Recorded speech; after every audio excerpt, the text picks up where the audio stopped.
Olá, bem-vindos, obrigado por aqui estarem.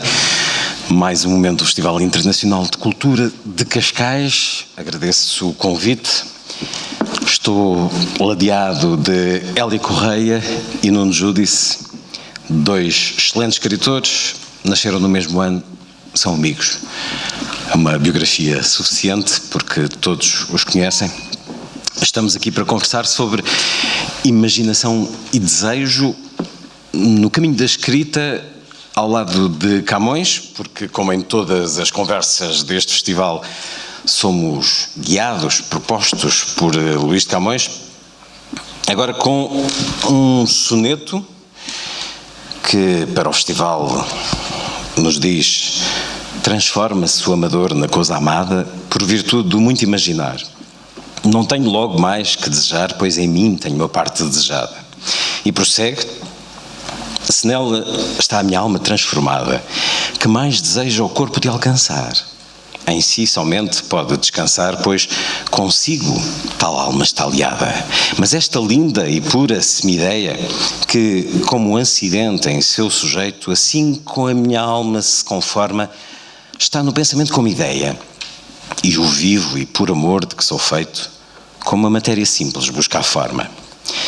Imaginação e desejo, Hélia Correia, eu não sei por onde irá a conversa, mas sem dúvida que por muitos caminhos, mas pedia-vos a começar, o que vos diz este soneto de Camões?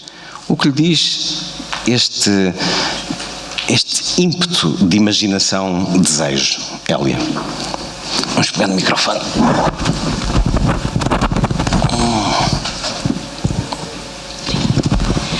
Boa tarde, muito obrigada pelo convite, feito por alguém que é muito especial no meu carinho e que me leva a aceitar com muito gosto estes desafios, também com uma companhia muito especial, que é o Nuno. Eu gostava mais de estar aí desse lado, porque o ouviria com muito prazer a falar sozinho sobre estes assuntos, mas pronto, já que estou enfim, a vantagem do pouco saber é que tem muitas escolhas, enquanto que o real saber está delimitado aos seus próprios conteúdos, o pouco saber pode esvoaçar por campos que não sejam necessariamente ligados por teias académicas.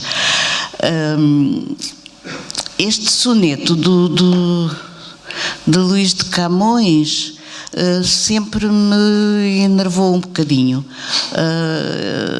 Eu tenho realmente momentos de leitura quase em êxtase com alguns, com a lírica de Camões, com alguns sonetos dele. Não é este o caso. Sempre me deu claramente a ideia de que ele arranca bem e depois começa a fazer renda, começa a organizar a organizar a sequência do soneto sem que haja um momento especial de descoberta de palavras. Os tercetos parecem-me realmente muito forçados, uma rima pobre, e talvez por isso, porque eu vou avançando numa grande irritação e decepção, porque pensar que ele devia ter escrito a primeira quadra e parado, porque a seguir está mesmo em esforço de técnica de prossecução da escrita. Talvez por isso eu nem sequer percebo o que é que ele quer dizer com o fim do soneto. De modo que sempre me limitei à primeira quadra e para mim o poema acaba aí. É claro, é muito citado, é muito conhecido, muito estudado como reflexo do patriarquismo, não vou agora explanar aqui as teorias nem as influências, mas enfim, aquela ideia de que através da ideia, aquela ideia, já passo pelo Leonardo, através da ideia o desejo se realiza de um modo sublime, não corpóreo, não físico, e que é essa a verdadeira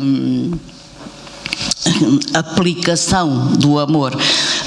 O amante, por imaginar, por deslocar o plano do erotismo físico para o plano do ideal, acaba por fundir-se com o ser amado, porque tudo isso se passa no domínio do pensamento e da abstração.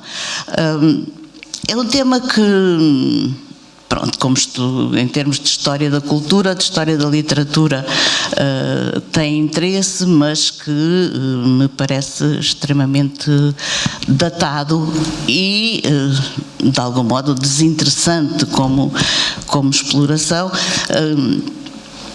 Poderia haver aqui, se quisesse fazer uma habilidade,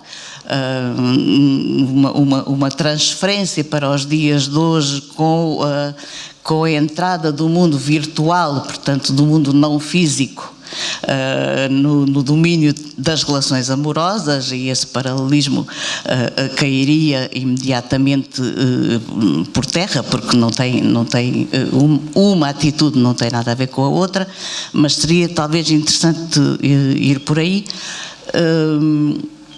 A única motivação que este poema me deu, e essa motivação foi muito boa e fico muito grata, e ganhei estes dias em que pensei no tema proposto por causa dela, é ter voltado a dois poemas, eu já falarei disso talvez depois, a dois poemas extraordinários que eu vos vou querer ler. Vamos ouvi-los na sua voz. Encontrei Eduardo Lourenço numa polémica sobre este soneto que está no livro Poesia e Metafísica, e agora reunido na edição que a Gulbenkian está a fazer, uma polémica cheia de argumentos com António José Saraiva. O texto é quase que como se fosse uma discussão de futebol nos nossos dias, não é nada assim como tu dizes, é outra coisa, mas no seu olhar, Nuno Júdice, concorda com a Hélia? Está assim tão datado e é assim tão irritante para si este soneto? Bom, para mim o Camões todo, mesmo o pior verso do Camões, o mais banal, é genial, não é? E portanto eu gosto de Camões, é para mim um dos grandes, um dos maiores poetas da minha vida. Enfim, ainda ontem discordei, pedindo desculpa lá onde ele estará, do Camilo, porque estive a ler um romance dele chamado A Caveira da Mártir. Não vale a pena procurar, porque está completamente inacessível, mas é um romance já da fase final dele, e às tantas ele fala no sublime Petrarca e nos sonolentos Camões e Sá de Miranda. E a ideia que muitas vezes tem do Camões vem de facto das aulas sonolentas do liceu. No meu tempo ainda se dava o Camões, enfim, exaustivamente, e qualquer dia não sei se ele vai desaparecer mesmo, porque agora há uma campanha aí contra os portugueses que foram esclavagistas, e Camões, enfim, tinha aquela Bárbara escrava e tinha aquele escravo Jau, não é, que o ajudava, portanto ainda temos de pedir desculpa por ter um grande poeta que foi, de facto, dono de escravos. Bom, esse poema Transforma-se uma dor na coisa amada é no fundo uma ideia simples, não é? Portanto, quem ama transforma a coisa amada na imagem que tem do amor. E portanto, o tal outro amado está dentro de nós, não é? Portanto, digamos, essa incorporação e projeção da tal imagem, do arquétipo que nós temos nessa figura. E é muito interessante também pensar uma coisa, não é? Porque fala-se muito no platonismo do Camões, enfim, acho que é uma ideia um bocado banal e muito ultrapassada, porque o Camões, já ao fazer essa fusão, vai muito mais para lá disso, não é? Portanto, o platonismo é apenas o ideal, enquanto que ele põe o ideal no concreto dessa imagem que se realiza, que se vai corporizar, enfim, na tal coisa amada. Por isso para mim, enfim, é um poema para lá desse verso, não é? Mas tem, de facto, esse lado que, enfim, fiz uma leitura aqui há tempos das Odes do Camões. E é muito interessante ver que nós temos a ideia do Camões que amou, enfim, pelas biografias, enfim, muito fantasiosas, não é? Que ele amou muitas mulheres, enfim, tinha tudo isso. Eu não sei se terá amado tantas, porque lendo, enfim, esses poemas que são odes amorosas, muitas delas, o que vemos é que a imagem da mulher que aparece é, no fundo, a tal imagem que ele tem dentro dela. Portanto, são os cabelos louros, os olhos da cor do céu, as peles brancas, não é? Portanto, não há uma variedade tão grande como quando nós lemos as biografias, coitado, enfim, não sei se de facto isso corresponde à verdade, ainda por cima ele teve aquela vida tão complicada. E portanto, enfim, é um poeta que tem de ser relido e de cada vez que relemos descobrimos coisas diferentes. A Hélia gosta dessa primeira parte, a tal parte que ele vai buscar a Petrarca. Hoje em dia seria um processo em tribunal por plágio, se calhar. Esta ideia de transforma-se o amador na coisa amada. Eu sei que o seu livro preferido, ou um dos seus livros preferidos, é O Monte dos Vendavais. E há uma parte em que a Catherine diz sobre Heathcliff. I am Heathcliff. Eu sou Heathcliff, ele está sempre em mim como eu própria. Já passaram uns séculos desde Camões. Isto continua assim tão datado? Ou nem por isso? Eu sei que se referia ao resto do poema, mas não é um poema que ainda o sentimos como podendo dedicá-lo à pessoa amada, todo ele? Não sei. Bom, em relação ao poema, o que me irrita é aquelas rimas do conforme, rimar conforme, e esse minha ideia rimar com ideia é um fator de irritação em mim, definitivamente. No poema do Camões. Agora, em relação ao I am Heathcliff, que é uma frase da minha vida, não me parece que tenha semelhança alguma com a idealização, com a focalização de um amor num ideal, numa imagem ideal de mulher, que de certo modo é dicotómica com a mulher de carne, com a mulher com a mulher real, com a mulher de carne, com a mulher sexuada. O Nuno falou do Camilo. Engraçado, eu estive agora a reler Fanny Owen, da Agostina, que é sobre uma relação muito chegada a Camilo, e claramente a visão do mundo no romantismo é ainda essa. É a visão de que a mulher ideal, a mulher pura, a mulher etérea, é para ser contemplada, mas não amada carnalmente, e a outra mulher, que normalmente, enfim, no imaginário dominante, é uma mulher mais amorenada, mais cheia de vitalidade, é a outra mulher que serve o amor carnal. Portanto, essa dicotomia está muito nítida e continua a processar-se no século XIX. Não me parece que seja nada disso que a Catherine quer dizer com I'm Heathcliff. Ela não tem uma projeção ideal sobre uma projeção ideal de um homem ideal com o qual o seu eu se funda em termos de sublime e de não carnalidade. Não, o que quer dizer é que há uma identidade entre dois seres vivos, dois seres cheios de tensão eróticas, dois seres plenamente de carne e osso, inclusivamente o marido dela, esse sim serviria talvez um pouco mais esse ideal do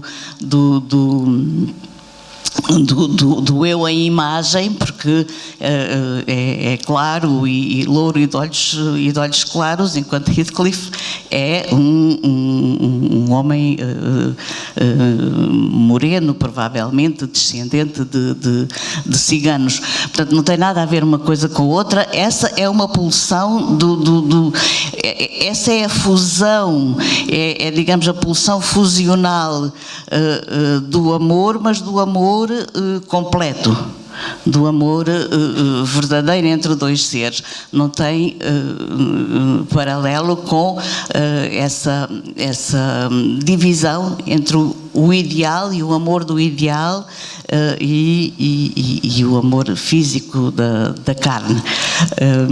E em relação a Camões e àquilo que o Nuno Judice estava a dizer das escolas, da forma como entre diferentes gerações o aprendemos, com a fita métrica e com decorar tantas coisas, ele hoje perdeu atualidade, modernidade, interesse para gerações mais novas.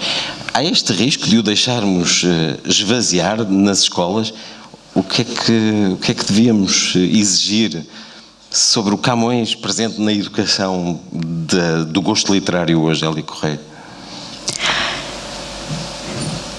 Eu quando vejo os manuais escolares com aquelas análises de texto fico completamente arrepiada e desempenho sempre um papel muito rebelde, que é dizer aos miúdos isso é horrível, não é assim que se lê. Não é assim que se conhece a literatura. E é assim que eles são examinados depois, ou não? Eu cortei Há sempre esse absolutamente. condicionamento, não é? Subverter aquilo que é proposto, mas depois, se os exames pedem daquela forma, como é que lida com isso? Não sei, eu fui professora há muitos anos, justamente de português, não universitária, porque eu sempre gostei de fazer esse tipo de convívio com os pequenitos, mas fui num tempo muito feliz em que não tinha que cumprir programas e portanto a minha experiência de fugir a essas coisas é real, mas neste momento já se torna utópica, porque o professor já não pode fazer isso. Eu pessoalmente adorei os Lusíadas. Quando estava na escola foi um conhecimento de maravilha, foi qualquer coisa. Quando as pessoas falam de dividir orações, eu não entendo o que querem dizer, porque para mim foi um deslumbramento. E eu sempre falo aos mais jovens num puzzle, o dividir orações é pegar em pedaços de puzzle e recompô-los. E quando eles descobrem isso, ficam muito entusiasmados. A solenidade do ato de ensinar, aquela coisa solene, muito conceptual e muito categorizadora, é que me parece que estiola o contacto dos alunos com o texto literário.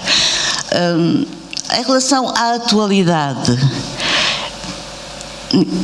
eu acho que não será uma questão que se ponha. É claro que o pensamento de Camões não é atual, não poderia ser atual, sobretudo com a velocidade com que a nossa mundivisão está a deslocar-se. Mas não é isso que faz a literatura. Eu nunca poderia querer, não quereria mesmo, que um aluno se aproximasse de Camões por se identificar com ele. Não é isso. É por ter o conhecimento estético de uma obra sublime feita com palavras. E esse conhecimento estético perdura, não passa nunca. Esse maravilhamento perante um soneto de Camões não é produzido pelo facto que o aluno diz: eu também sinto isto pela rapariga do lado. Não é isso. Esse paralelismo, esse sentimentalismo primário é também uma vileza que se faz à literatura. O conhecer Camões é conhecer o sublime do ato poético, e isso perdura sempre. O amor é fogo que arde sem se ver, vale por si. Não tem que se fazer o paralelo com o aluno e dizer: tu também sentes um fogo dentro de ti que está a arder e não se vê. Isso já é um aviltamento da literatura. E nesse caso, todas as grandes obras são perenes. Eu não digo eternas, mas digo perenes. Todas as grandes obras valem sempre por aquilo que são, enquanto produto estético, não enquanto laboratório de sentimentos ou enquanto projeção psicológica, que reduz muito, que desrespeita o valor estético da obra e que é uma violência ao real, é uma violência ao leitor, porque ele não sente da mesma maneira. A cultura é que mudou completamente. O amor não é a mesma coisa. O amor entre os gregos, da tragédia grega, não é a mesma coisa que o amor de hoje. O amor instituído nos cânones renascentistas não é o amor de hoje. Mas não é isso que a gente tem que procurar. Não é a identificação de sentimentos, é a admiração pelo texto, que é uma coisa completamente diferente. E o homem? Procurava cativar os alunos com o homem? Com essa vida aventureira que o Nuno Júdice se referia, que às vezes é um bocadinho empolada, mas ele teve uma vida aventurosa e era um mulherengo, talvez não com tantas como se lhe atribui, era um hedonista. Pode ser uma porta de entrada para os mais jovens se interessarem por ele? Era assim que faziam nas suas aulas? É a minha opinião, não é? Uhum. É a minha opinião. Na sua experiência? Eu detesto o biografismo. Abomino o biografismo. Acho que isso também é um truque baixo. Isso é um truque baixo. Se vier a propósito por um episódio que faça no momento criar alguma descontração, algum bom humor, tudo bem. Agora, mas lá está, essa palavrinha cativar, que é a palavrinha que se usa em português para traduzir o apprivoiser do príncipezinho, essa palavrinha cativar é uma palavrinha que eu nunca usaria, porque eu nunca quis cativar alunos para nada. Eu sempre quis estimular o gosto de saber dos alunos. E isso não se faz com truques, exteriores ao texto. Isso faz dentro do texto. pelo amor à palavra, pelo... Eu tive alunos pequeninos que chegaram à escola, queixas dos vizinhos, porque eles andavam a ser mal educados lá no bairro deles, porque andavam a dizer às pessoas palavras mal educadas. Eram palavras mal educadas, eram palavras difíceis que eu lhes ensinava, tipo hebdomadário, que eles adoravam saber, e como sabiam aquelas palavras que os outros não sabiam, eles exibiam aquilo para a vizinhança, e a vizinhança ficou muito mal disposta porque julgava que eles estavam a insultá-los. E essa alegria do saber e essa alegria do conhecer não é uma cativação, é uma energização daqueles sujeitos. É uma coisa completamente diferente. Como é que convidaria ao gosto de Camões os mais novos no Judice? Bom, eu acho que é lendo e tentando descobrir uma relação com o poema, porque o poema, enfim, evidente, é escrito por alguém, mas a partir do momento em que ele está impresso, a partir daí tudo se passa a partir dele. Portanto, quem escreveu já não tem nada a ver com aquilo, não é?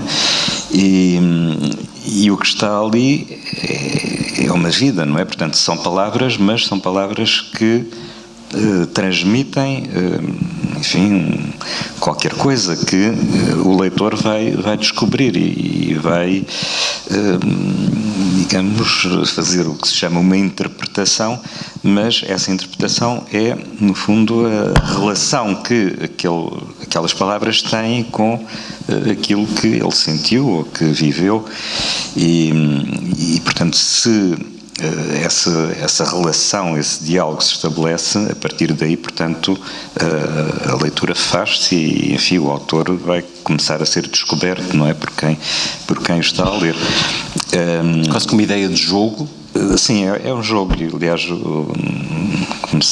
quando dava aulas de literatura francesa, eu começava muitas vezes por Mallarmé e dava logo aqueles poemas completamente incompreensíveis de Mallarmé e ele dizia uma coisa a um amigo que, olha, eu não percebi nada daquele poema que tu me mandaste, e ele dizia, ainda bem, porque é precisamente no momento em que nós não percebemos e relemos para ver se encontramos o sentido, não é? E, portanto, enfim, é preciso ler várias vezes, não é? Como dizia o Almada, para os muito inteligentes, pelo menos 2 vezes, e a partir daí sempre a dobrar. E portanto, é no fundo essa capacidade de estimular a leitura e de obrigar à releitura que distingue o texto literário daquele que não o é. Porque se nós lemos e imediatamente na primeira leitura, enfim, está tudo dito, não é? Portanto, é porque qualquer coisa não funciona, qualquer coisa, enfim, falha no texto, no poema, enfim. E, portanto, é essa descoberta daquilo que o texto tem para nos dizer que é fundamental na poesia, porque quando nós descobrimos o que ali está, estamos também a descobrir qualquer coisa sobre nós. E é, digamos, esse momento de transformação daquilo que somos através do que lemos que faz, enfim, a qualidade ou a diferença, não é? A especificidade da poesia.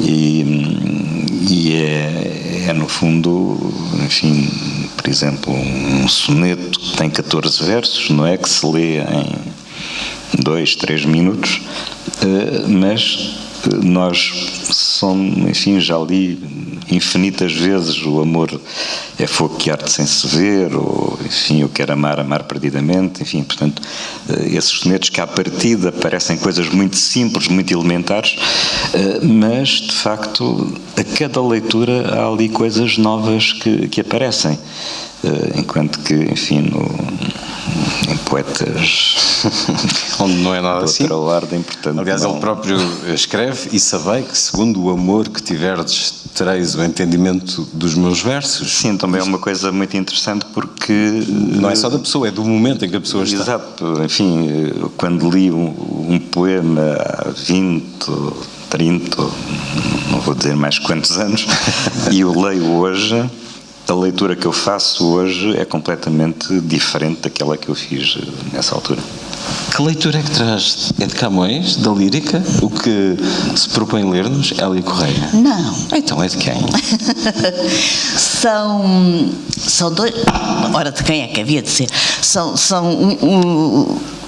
dois poemas sobre a fusão e quase a troca, nesse sentido do I am Heathcliff, e não no sentido da imaginação. Não perde uma oportunidade para dar mais uma cotovelada em Camões. Não, Deus me livre. No caso deste soneto. Não, Camões, eu tenho uma veneração profunda por Camões e bem sei, admiração e prazer na leitura. Acontece que este soneto, propriamente dito, me irrita por causa do conforme e do semi-ideia com a ideia. Não dá. Já o que nos vai ler não dá. Dá-lhe essa força do desejo e imaginação que nos trouxe aqui. O que eu vou ler Então, vamos a isso. Então, de quem é que há de ser? O primeiro é uma glosa. É uma glosa desse soneto de Camões. E de quem é que há de ser? Pois há de ser de Herberto Helder. Eu tinha 10 nomes, esse era um deles. De Herberto Helder. Eu fico muito feliz por estar aqui a ler, a ter uma oportunidade para ler. E nós para ouvi-lo. Herberto Helder. Vamos a isso. E é realmente uma glosa. Chama-se exatamente Transforma-se o amador na coisa amada. Transforma-se o amador na coisa amada. Com seu feroz sorriso, os dentes, as mãos que relampejam no escuro. Traz ruído e silêncio. Traz o barulho das ondas frias e das ardentes pedras que tem dentro de si. E cobre esse ruído rudimentar com o assombrado silêncio da sua última vida. O amador transforma-se de instante para instante e sente-se o espírito imortal do amor, criando a carne em extremas atmosferas, acima de todas as coisas mortas. Transforma-se o amador, corre pelas formas dentro. E a coisa amada é uma baía estanque, é o espaço de um castiçal, a coluna vertebral e o espírito das mulheres sentadas. Transforma-se em noite extintora. Porque o amador é tudo, e a coisa amada é uma cortina onde o vento do amador bate no alto da janela aberta.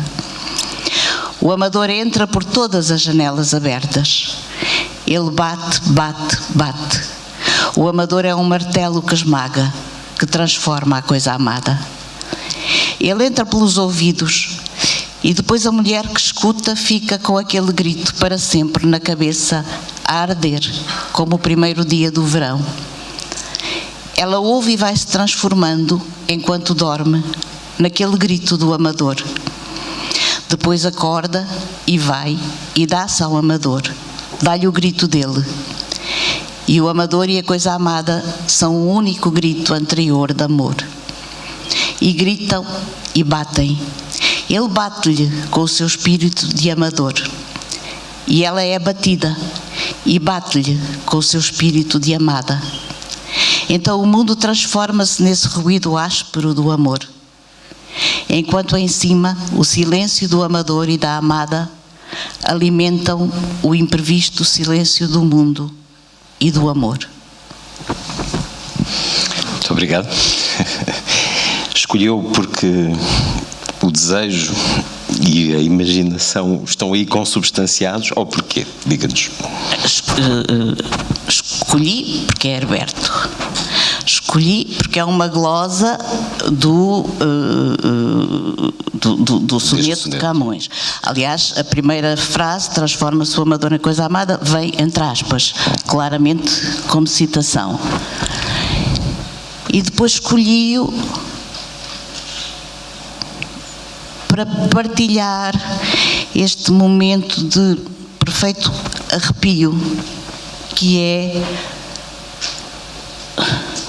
aquilo que é o poder que tem uma combinação de palavras, porque isto não é mais do que uma combinação de palavras, como quando a gente faz a lista da mercearia. Não é outra coisa, a matéria é a mesma. O alto poder que tem passar as palavras pelos dedos de um criador como o Herberto. E depois, porque neste poema eu também trago outro parecido, não é Herberto, Herberto não tem paralelo. Como se pode, a partir da mesma, a partir de um mote, tratado com tanta delicadeza, com tanta renúncia à verdade da carne do poeta, que é o soneto de Camões. Como é que se pode, a partir desse mote, fazer um poema que arranha, que sangra, que traduz ele sim toda a violência, toda a intensidade, toda não é a carnalidade, é a dignidade selvagem do encontro amoroso. Está aqui. E mesmo que eu fosse uma oradora, mesmo que eu fosse uma sábia que viesse aqui dizer infinitas coisas sobre este tema, nunca conseguiria transmitir, chegar perto disto que é este poema. Como é que lhe chamou uma dignidade selvagem ao desejo? É isso? O desejo é essa pulsão? Não, o desejo que leva à escrita? Passado pelo poema. O desejo no poema, no texto, porque o texto faz estas coisas, a palavra faz estas coisas. A palavra dá outro corpo aos corpos. A partir do momento em que passa pela palavra de um homem destes, de uma pessoa destas, para não criar aqui divisão de género, a partir do momento em que passa por este poder na combinação de palavras, tudo fica diferente, tudo é engrandecido e é transformado em qualquer coisa quando eu digo selvagem, significa que a civilização não conseguiu fazer o seu trabalho de esterilizar os impulsos da natureza, da animalidade, da grande criação caótica do mundo. Tudo isso é recuperado pelo poder do poeta. Como é que nasce um poema? Como é que nasce um livro de poemas do Júdice? Bom, acho que o Camões é um bom exemplo, não é? Porque o poema nasce da leitura que nós fizemos da poesia dos outros. E, enfim, muitos dos poemas de Camões nasceram do Virgílio, nasceram do Petrarca, do Ovídio, enfim, da imensa cultura que ele tinha. E quando às vezes se diz é preciso ser original, esquecer os outros, não é? Portanto, aquela ideia das vanguardas, que vinha das vanguardas, quando os vanguardistas eram gente que tinha lido muito, não é? E para, de facto, romper com essa tradição e com isso tiveram também de escrever à maneira deles, não é? O Marinetti tem um período simbolista, decadentista, antes de ser o futurista que foi. E o Pessoa, não é? Antes de ser o Álvaro de Campos, também escrevia à maneira do século XIX, daquele fim de século, com o paulismo. Enfim, os poemas paúlicos dele são, de facto, coisas também que vêm desse simbolismo decadentismo. Portanto, para mim, devo dizer que eu aprendi a escrever poesia lendo poesia e continuo a ler para escrever, e ler é um diálogo com os outros e é também, enfim, aproveitar. Acho que o poeta é um bocado um vampiro, não é? E, portanto, é beber também esse sangue para o misturar com o nosso, não é? E portanto, fazer viver através dessa recuperação da tradição e de não a apagar. E alimentando-se também do seu tempo? Sim, claro. Portanto, sim. Que é a nossa vida hoje, a sua, a nossa. Sim. O mito da Europa é um diálogo com o nosso tempo? Sim, é evidente que a história também teve sempre uma presença muito importante na minha poesia. E neste livro, sobretudo esse último grande poema, não é? É o Mito da Europa, é um pouco uma reflexão, não é, sobre o que se passou e continua a passar no Mediterrâneo, não é, com aquelas guerras e aquelas mortes que têm estado a ocorrer, enfim, nessa zona. Que não é nova, não é? Porque o Mediterrâneo é um túmulo imenso desde o tempo do Homero, não é? E se calhar antes. Mas portanto, é um espaço decisivo, no fundo, também para nós. E dizer que podemos estar à margem, podemos ignorar, não é, aquilo que está a acontecer, é impossível. Posso pedir-lhe para ler um poema? Está bem. Se calhar o primeiro de alguns. Eu, a propósito do desejo, tenho aqui um pequeno desvio ideológico, mas escolha, Nuno, sinta-se à vontade.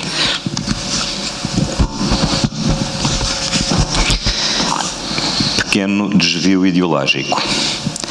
Naquela mesa, ao fundo do bar, na Faculdade de Letras, no tempo em que nada acontecia, fugindo ao olhar atento dos contínuos, falávamos mais de política do que de amor, a não ser quando tu passavas pelas mesas para ir buscar o café e os teus cabelos lembravam as deusas da antiguidade, com os ombros nus e o olhar perdido em algum futuro que só tu previas.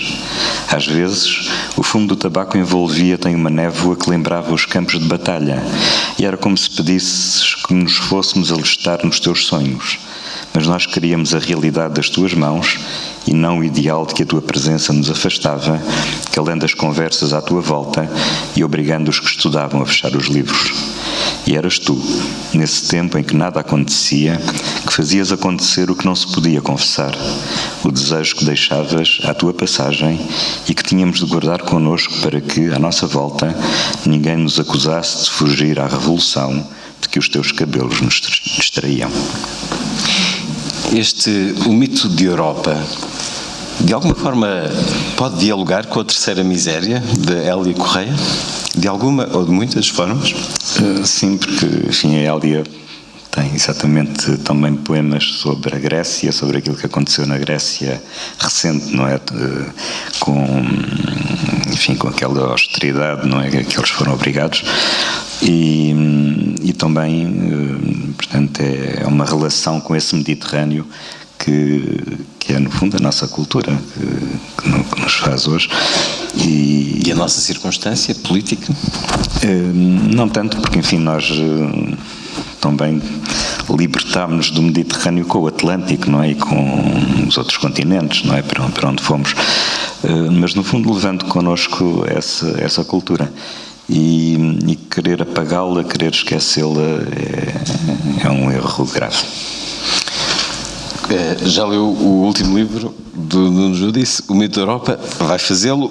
O que lhe pergunto em relação à terceira miséria, Alia Correia, que é de 2011, não é? 2010, de 2011. Este tempo da terceira miséria, que é um diálogo entre diferentes épocas, mas é um tempo que está a passar, que hoje, 2017, já não escreveria este livro, já não teria o desejo de escrever este livro como teve em 2011?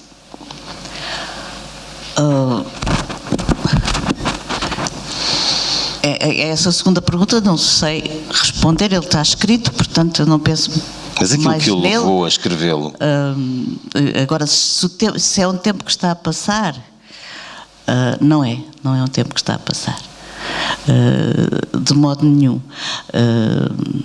porque esse tempo sobre o qual eu escrevo não é um contexto económico, de relações de mercado, de estar mais à vontade nas despesas de Estado ou menos à vontade nas despesas de Estado. É um declínio cultural provocado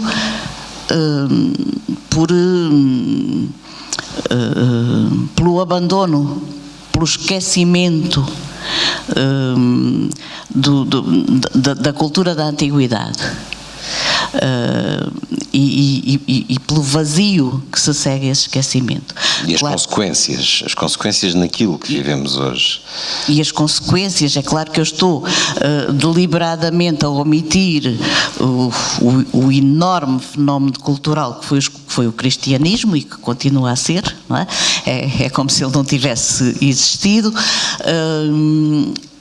mas isso corresponde bastante à minha maneira de olhar para trás na história,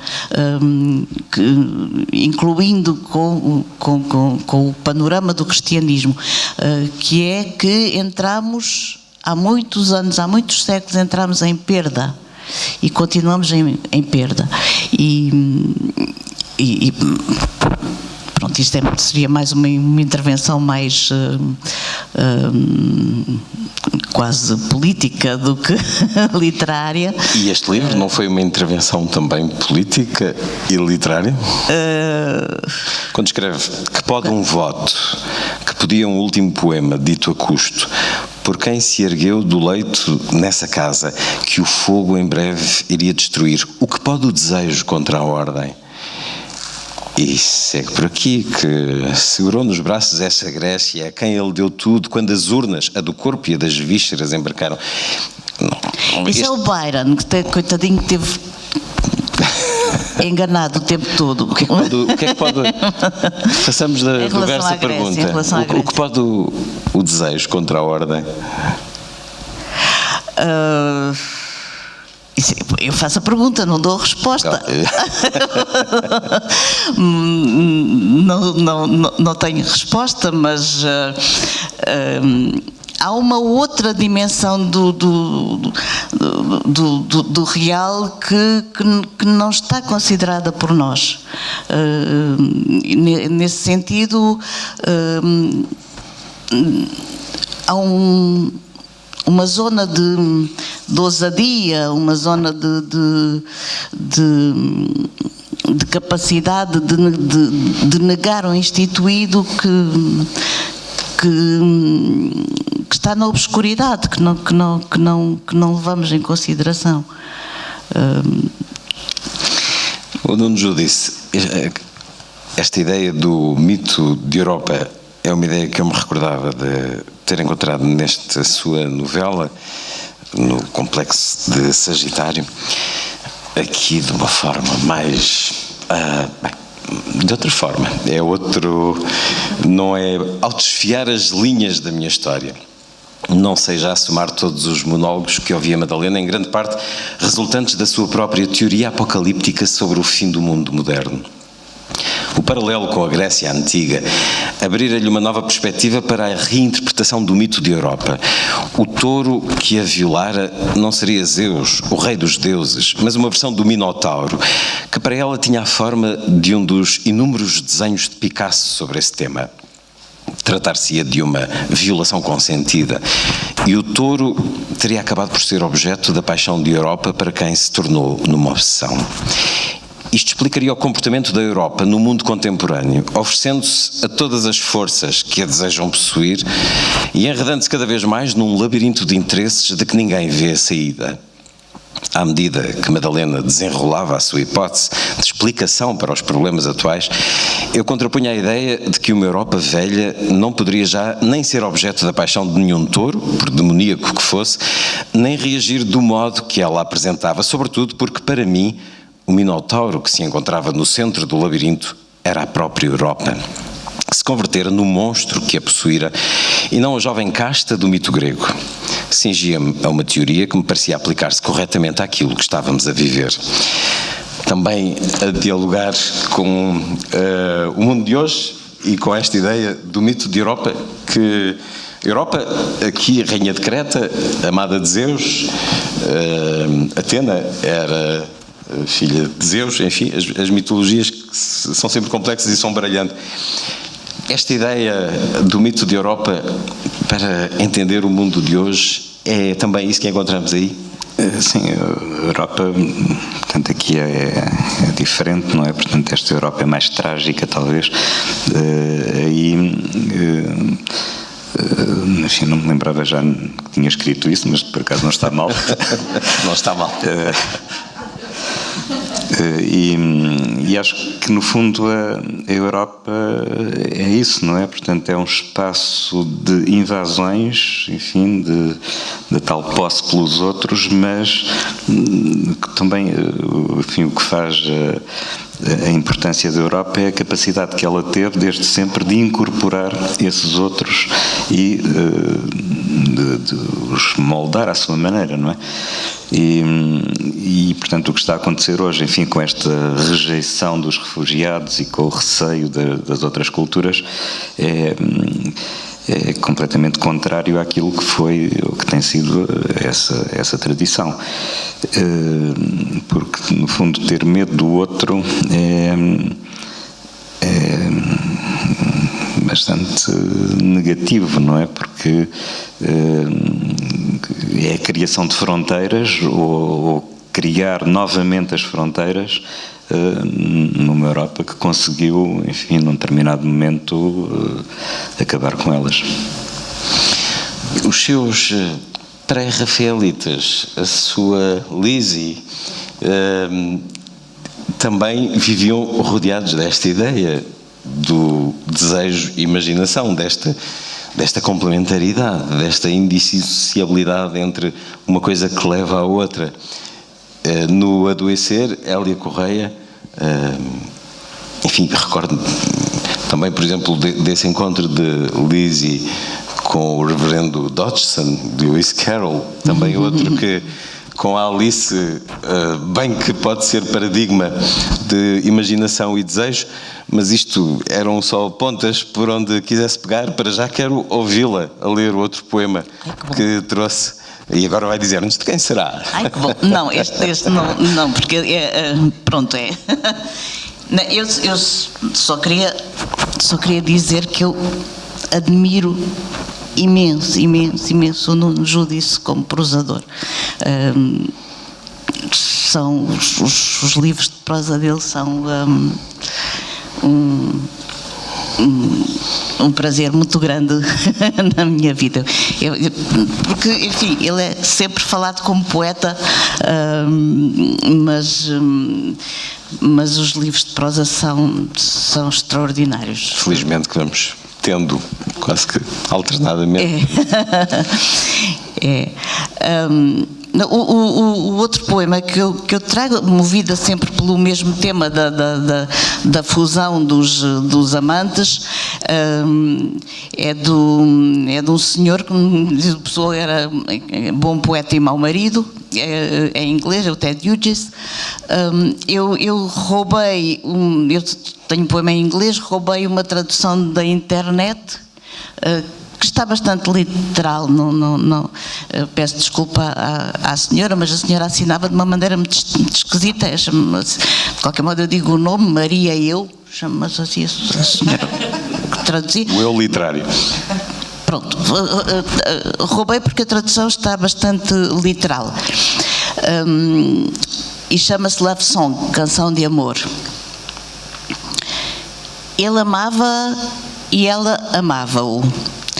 Os beijos dele sugavam-lhe todo o seu passado e todo o seu futuro, ou tentavam-no. Ele não tinha qualquer outro apetite. Ela mordia-o, roía-o, chupava-o, ela queria-o inteiro dentro dela, seguro e certo para todo o sempre, os seus gemidos alvoroçando-se cortinas adentro.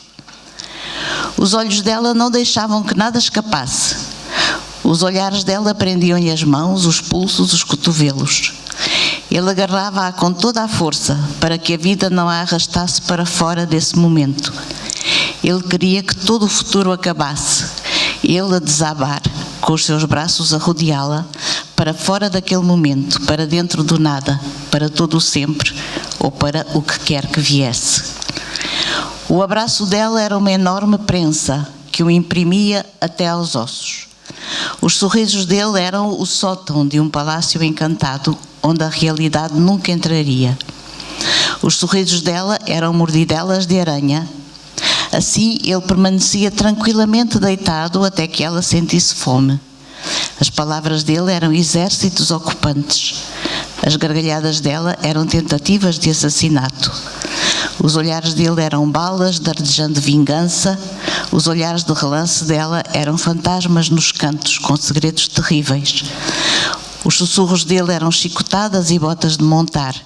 Os beijos dela eram advogados, escrevendo sem parar. As carícias dele eram o último dos anzóis de um náufrago. Os ardis de amor dela eram o ranger das fechaduras.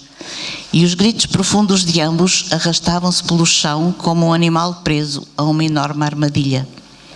As promessas dele eram a máscara de um cirurgião. As promessas dela arrancavam-lhe o scalpe. Ela mandaria fazer dele um broche. As promessas dele arrancavam-lhe todos os tendões. Ele mostrou-lhe como fazer um nó de amor. As promessas dela mergulharam-lhe os olhos em formalina. Por detrás da sua gaveta secreta, os gritos de ambos cravados na parede. As cabeças de ambos separaram-se no sono como duas metades de um melão mutilado. Mas é difícil reprimir o amor no seu sono entrelaçado. Trocaram braços e pernas nos seus sonhos. O cérebro de cada um fez o do outro refém. Pela manhã, cada um vestia o rosto do outro. Aqui temos uma fusão amorosa que não tem nada de petrarquista. Aparentemente este poema foi escrito como resposta a um poema da Sylvia Plath.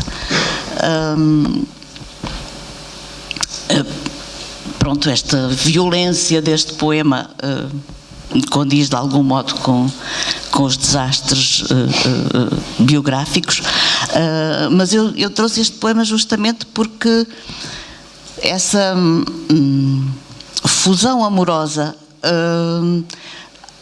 no limite acaba por se referir ao canibalismo. É uma forma de canibalismo.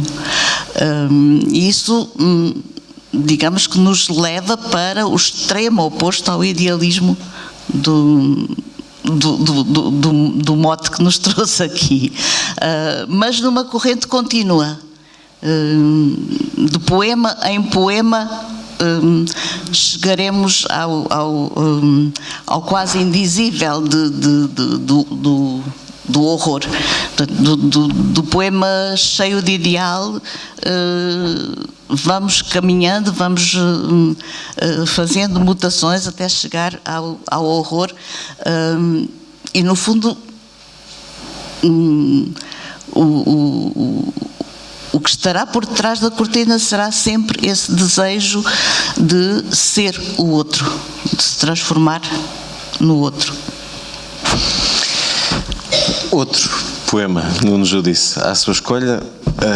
Bem, eu aproveito para dizer que quem quiser colocar alguma questão, ponha o braço no ar, se ele lhe entrega um papel, ou já o tem, e ponha o braço no ar para entregar então.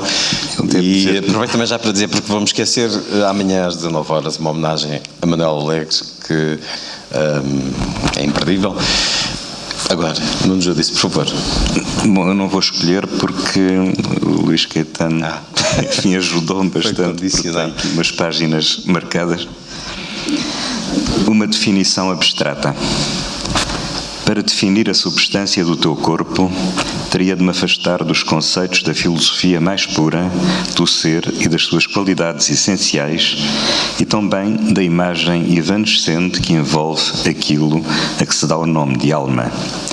Teria de seguir a corrente de um rio subterrâneo que atravessa a planície do tempo sem se deixar limitar pelas suas margens, e ouviria, sob o silêncio mais profundo de uma noite sem lua, a lenta respiração da terra perpassar nos teus lábios.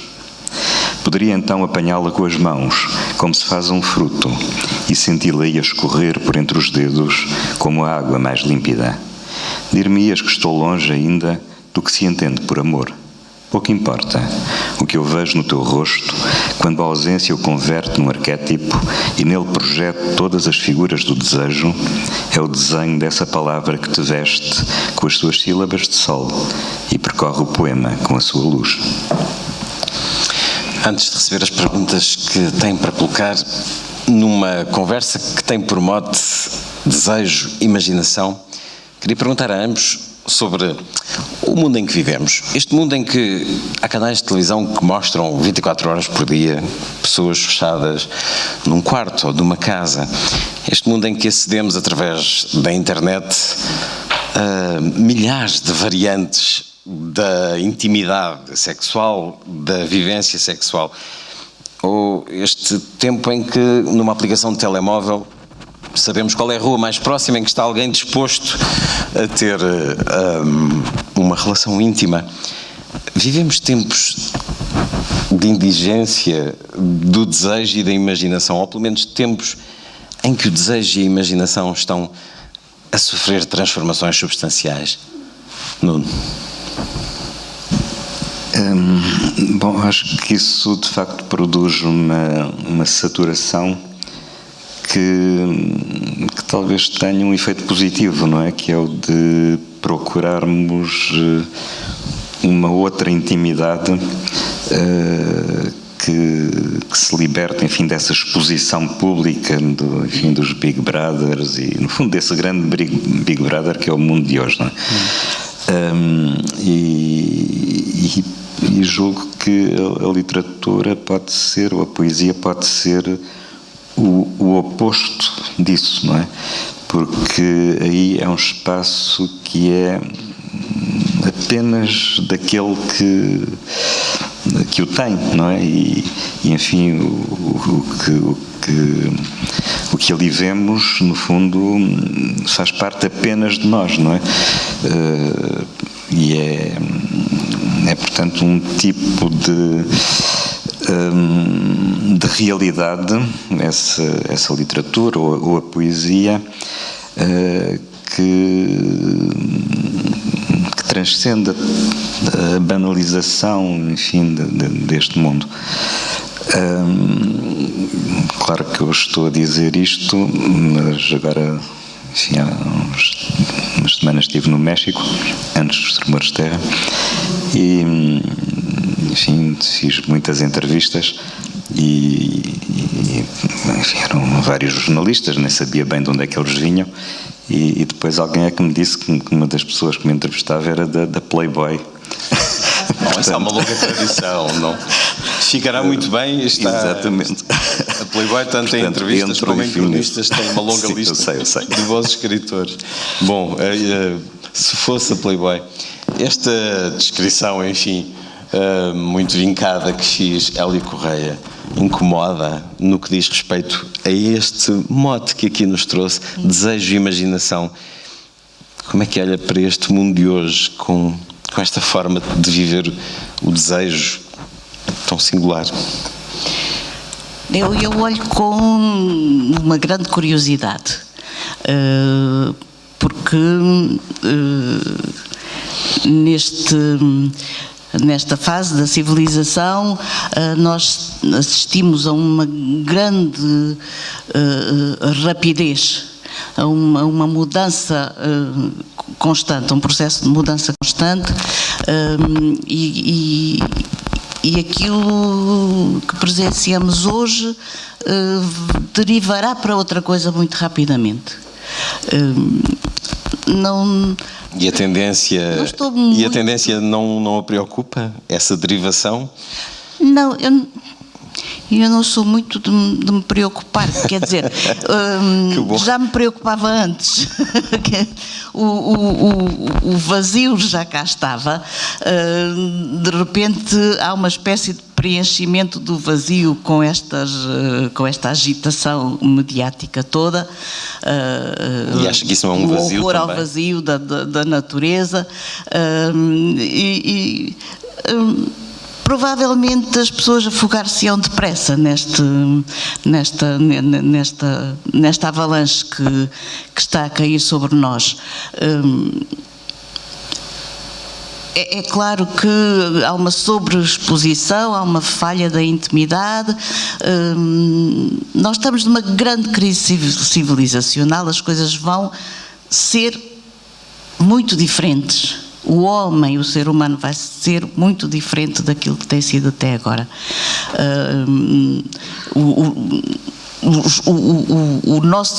A nossa capacidade de adaptação não consegue acompanhar a velocidade da transformação das coisas. Eu costumo dizer eu não gosto do vetor comunicação na internet. Eu costumo dizer às pessoas do Facebook, daquelas coisas todas, que o nosso esqueleto afetivo não comporta a quantidade de amigos que nos aparecem.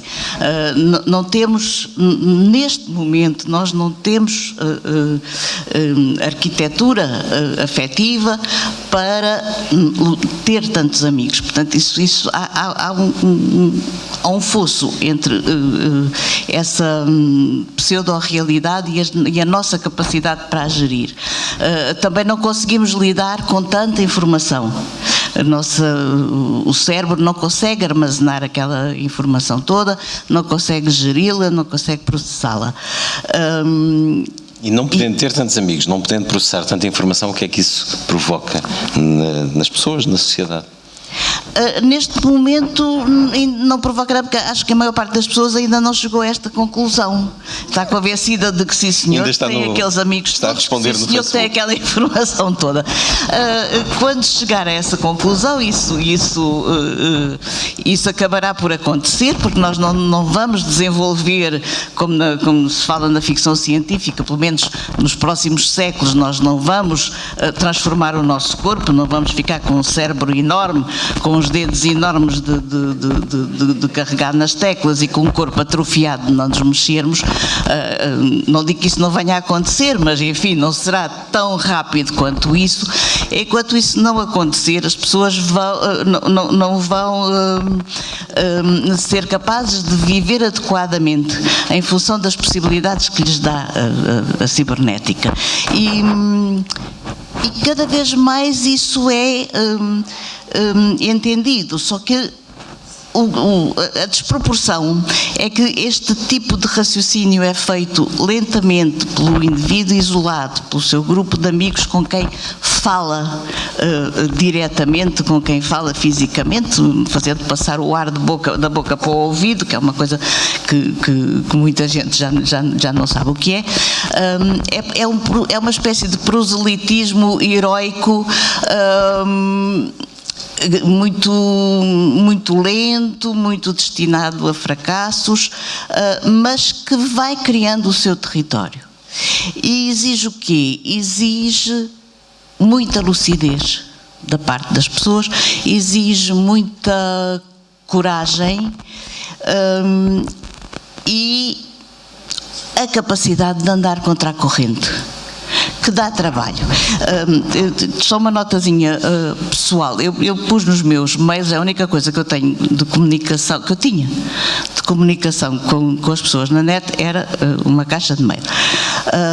Às tantas fartei-me, uma vez pensei, vou descansar, cheguei à minha casinha isolada e pensei, vou descansar, abri o computador e olhei para os lados, porque tive absolutamente a sensação de que me estava a entrar gente para as portas, para as janelas, gente que eu não tinha convidado e que tinha a casa cheia de gente, e isso assustou-me.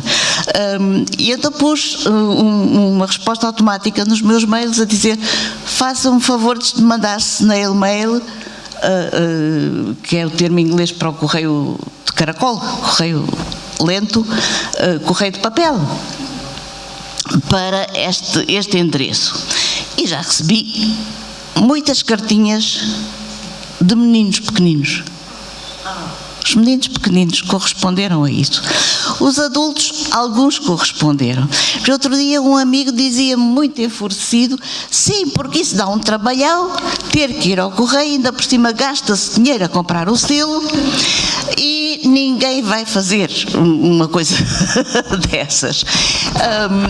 E claro, o número de cartas, acho que em português se diz físicas, eu chamo-lhe sempre snail mail, que eu recebo é infinitamente menor do que quando a pessoa, toda a gente deste mundo, mandava um mail a propósito disto e daquilo, ou a convidar para isto e para aquilo, porque é extremamente fácil mandar o mail, não é? Mas é muito engraçado que eu tenho uma coleção já muito bonita de cartinhas de meninos e de cartinhas decoradas, cheias de desenhos, o próprio envelope vem todo colorido com os desenhos deles, e há, portanto, um tempo que se pode, eu não digo recuperar, porque eu não gosto da ideia de recuperação, pelo menos da nossa memória próxima, mas há um outro tempo de que se pode usufruir, só que é um trabalho muito desproporcional, porque isto é coisa de boca a boca, dá trabalho, digamos, dirigida a uma elite que sempre se sentirá elite. Eu não tenho nada contra as elites, eu gosto de elites, desde que sejam cada vez mais numerosas. A elite é só uma escolha, e a escolha não determina o número de pessoas que a compõem. Agora, realmente, e como o Nuno referiu, a exposição da intimidade é qualquer coisa de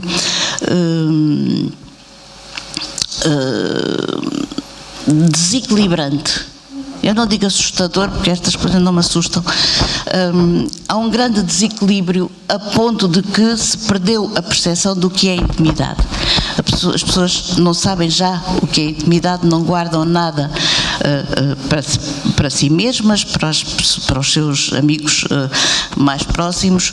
Tudo é exposição. E eu vejo, às vezes, espreito Facebooks, que não são meus porque eu não tenho, espreito e vejo, inclusivamente, intelectuais, escritores,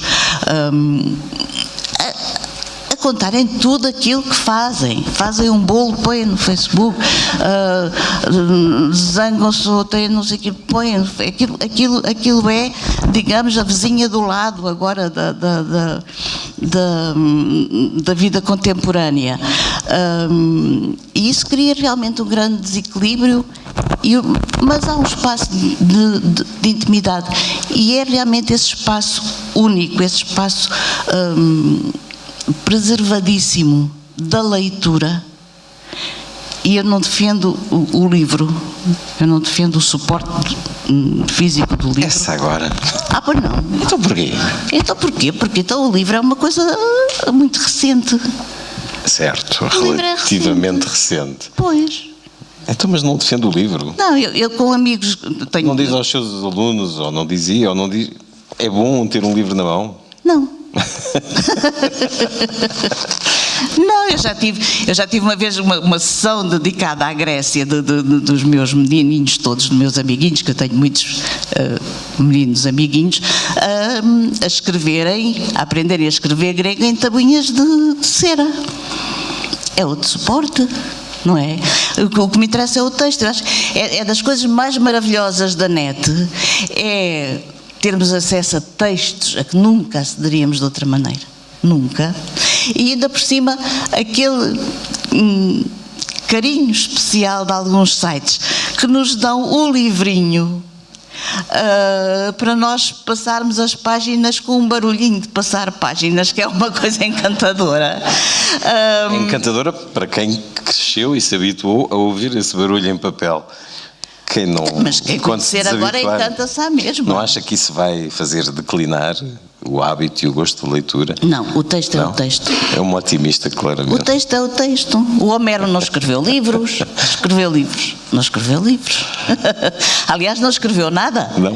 O texto passou, existiu, o texto passou oralmente durante muito tempo até ser registado. Ora, pronto, um otimista. Não é otimista. É muito bom. É... Precisamos de otimistas. Eu até fiquei pessimista esta semana quando ouvi que o Toys R Us entrou em falência. Eu pensei, até os brinquedos, já nem os brinquedos se salvam. São mesmo as lojas de iPads e de telemóveis. São feitos na China, os do Toys R Us também são feitos na China. O que é que não é feito? Não faz mal. Aproveito a sequência da conversa para endossar-vos uma pergunta de Maria João Silva na plateia, a propósito disto. Nuno, se quiser responder, vamos assistir ao declínio das humanidades à medida que avançamos na era das tecnologias e predomina uma linguagem cada vez mais reduzida a algoritmos. É tão otimista quanto a Hélia, ou nem por isso, Nuno Judice? Não, quer dizer, essa é uma crise temporária, pode ser uma crise temporária, mas evidentemente que as humanidades vão continuar e obviamente que por muita tecnologia que domine este universo, há outra dimensão que não pode ser substituída por autómatos ou robôs, como agora já se fala. E eu julgo que enfim, a consequência deste domínio muito negativo até para o ensino universitário desses modelos técnicos, enfim, que veio dos Estados Unidos, veio de uma certa visão muito científica, entre aspas, do que é a cultura, não vai vingar, não pode vingar, porque, enfim, todas aquelas ideias da ciência, da literatura, isso no fundo nasceu com a ascensão de uma coisa que é a linguística e digamos, a captação, no fundo, de toda a ciência, toda a literatura, tudo aquilo que faz parte disso que se chama a ciência literária, por uma visão linguística da palavra, não é? Quando a palavra é muito mais do que isso, não é? E, ou seja, essa ideia de que o ensino da língua pode viver sem a literatura. Portanto, ou fazendo da literatura apenas uma linha técnica desse ensino.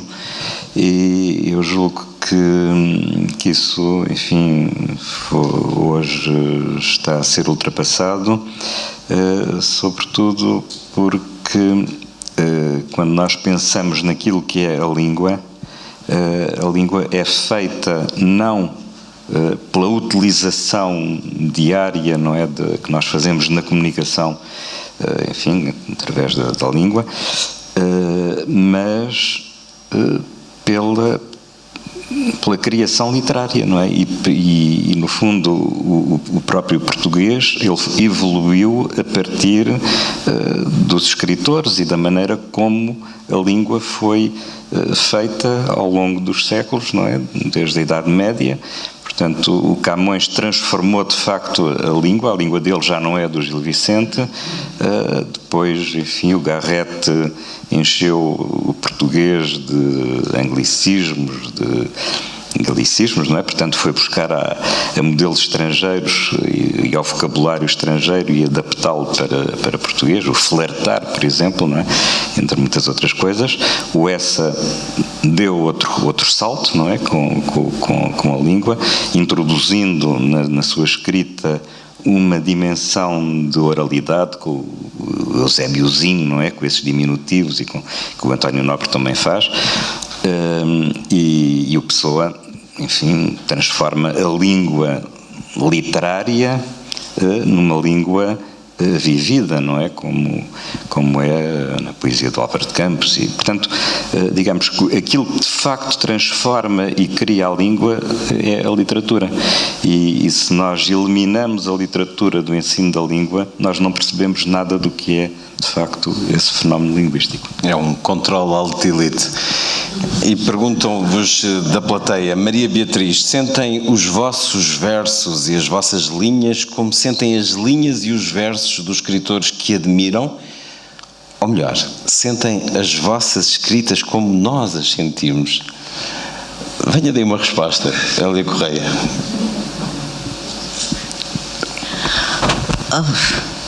É difícil responder a isso, porque sim, senhora. É porque não sou eu nem sou o outro, está desse lado, mas está também do outro.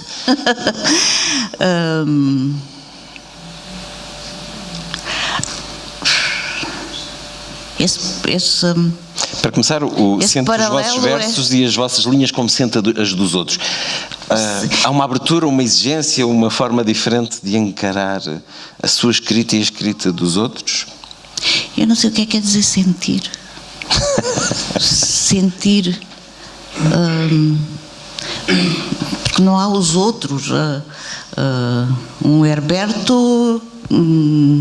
Eu leio o Herberto de uma maneira, leio cada pessoa do Fernando, de outra maneira. Não há os outros, não há... Tenta pôr-se no lugar dos outros quando escreve? Como é que o outro vai receber isto que estou a escrever? O outro leitor? Não, o leitor não existe na minha vida.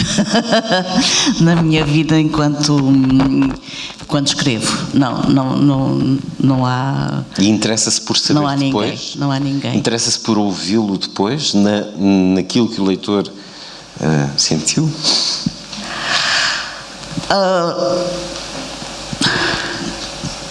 Depende das pessoas que falam. Isto não é uma necessidade que eu tenha. Eu não quero ser indelicada. Isto é uma situação muito melindrosa, não é? Porque, pronto, no extremo levar-me a dizer não me interessa para nada o que as pessoas pensam, o que é agressivo e indelicado.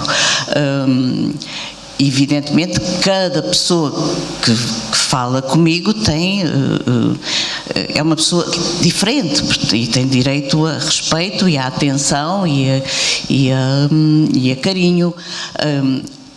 Agora, também não vou ignorar que as pessoas têm graus muito diferentes na recepção de um texto. Têm graus muito diferentes, que vão desde o comezinho até ao muito interessante, até ao didático, até a uma intervenção que pode marcar a nossa vida. Eu também não posso responder a isso assim num outro global, porque não há o outro global. Assim como leitores, eu tenho leitores que são muito importantes na minha vida, que são poucos, e que têm uma formação muito diferente, e portanto a leitura de um não é necessariamente a leitura do outro. Portanto, esse amassar das pessoas numa entidade outro não pode ser feita, porque cada pessoa é diferente, cada leitor é diferente, cada reação a um livro é diferente e as interpretações também são diferentes. Não se pode falar assim em bloco. Uma pergunta, já não temos muito tempo. Acham que a poesia, enquanto forma de expressão, é devidamente valorizada e incentivada no ensino do primeiro ciclo? Falamos aqui dos mais pequenos. Tem uma opinião sobre isso, não nos disse? Sim, eu acho que nós temos, enfim, a sorte de ter sempre uma presença forte da poesia no nosso ensino.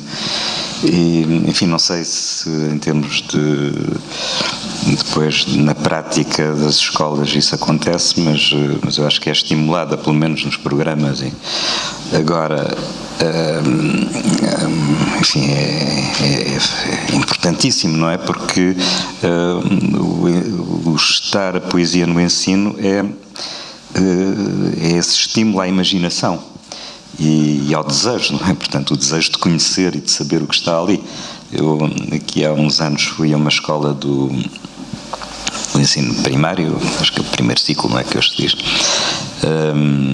e era em Chelas, eram alunos, enfim, que passaram uma aula a falar uns com os outros e a fazer disparates. A professora no fim até me pediu desculpa, mas eu li alguns poemas, enfim, no meio daquele barulho, e um deles era um poema em que alguém atira uma pedra a uma janela sem vidros e parte os vidros que estão na janela sem vidros. Portanto, é um poema à volta, chamado Paradoxo, à volta desta ideia. E uns meses depois encontrei, enfim, um desses alunos que vem ter comigo e me pergunta: mas ouça lá, a janela tinha vidros ou não tinha? Portanto, eu acho que por muito que nós às vezes tenhamos a ideia de que não passou nada, mas a poesia tem essa capacidade. Essa é uma história otimista, um testemunho otimista. Adoecer esteve em palco com o Teatro Bando, a música de Jorge Salgueiro e a encenação de Miguel Jesus. Esteve no CCB com dança a atravessá-lo muito, e agora vai estar na Casa do Bando, em Palmela. Como é que foi ver este livro reinterpretado dessa forma, Hélia Correia?